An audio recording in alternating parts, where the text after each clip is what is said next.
উদয়পুর পৌর পরিষদের নবনিযুক্ত জনপ্রতিনিধিগণের কার্যকালের দ্বিতীয় বর্ষপূর্তি অনুষ্ঠান অনুষ্ঠিত হয় উদয়পুর টাউন হলে শুক্রবার সকাল 11:30টায়।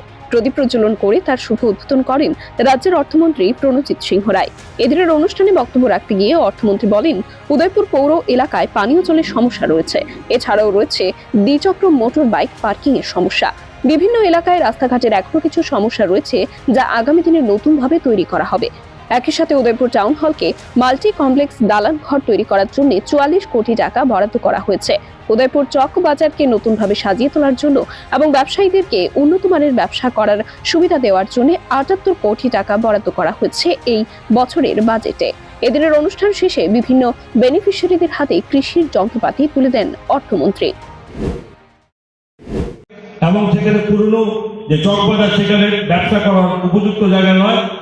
এইবার বাজেটে 78 কোটি টাকা বরাদ্দ করা হয়েছে, যাতে এই সুপার মার্কেটকে আধুনিক মার্কেটে পরিবর্তিত করা যায় এবং তার সঙ্গে বেশ কিছু যাতে যুবক যুবতী যারা বেকার তাদেরকে কর্মসংস্থানের ব্যবস্থা করে দেওয়া।